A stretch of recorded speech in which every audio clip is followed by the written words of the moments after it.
There's no feeling more intense than starting over.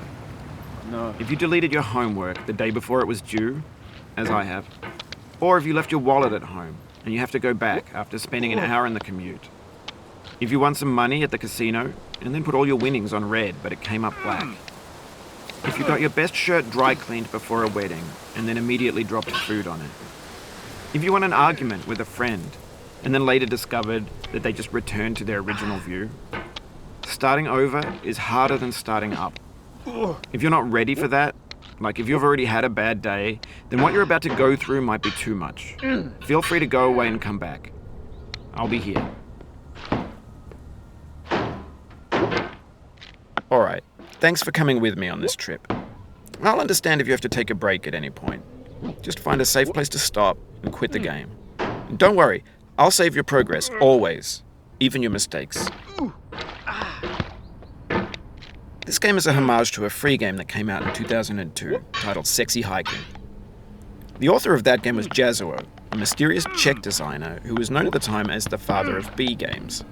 And B games are rough assemblages of found objects. Designers slap them together very quickly and freely, and they're often too rough and unfriendly to gain much of a following. They're built more for the joy of building them than as polished products. In a certain way, Sexy Hiking is the perfect embodiment of a B game.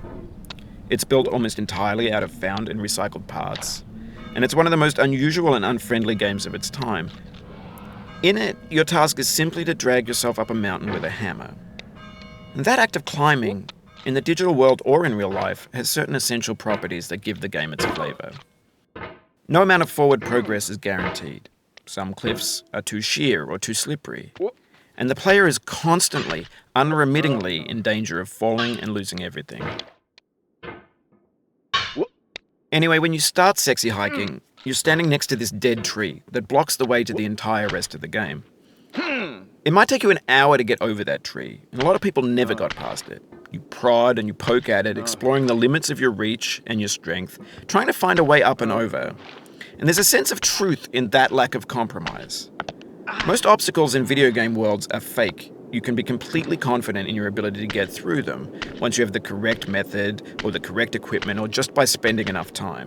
In that sense, every pixelated obstacle in Sexy Hiking is real. The obstacles in Sexy Hiking are unyielding, and that makes the game uniquely frustrating.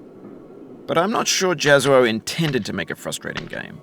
The frustration is just essential to the act of climbing, and it's authentic to the process of building a game about climbing. A funny thing happened to me as I was building this mountain. I'd have an idea for a new obstacle, and I'd build it, test it, and it would usually turn out to be unreasonably hard. But I couldn't bring myself to make it easier.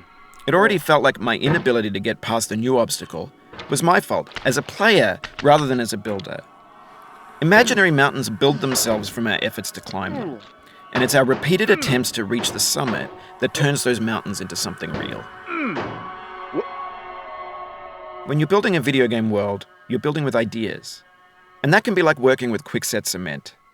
You mold your ideas into a certain shape that can be played with, and in the process of playing with them, they begin to harden and set until they're immutable, like rock. And at that point, you can't change the world. Not without breaking it into pieces and starting fresh with new ideas. For years now, people have been predicting that games would soon be made out of prefabricated objects, bought in a store and assembled into a world. And for the most part, that hasn't happened, because the objects in the stores are trash. I don't mean they look bad.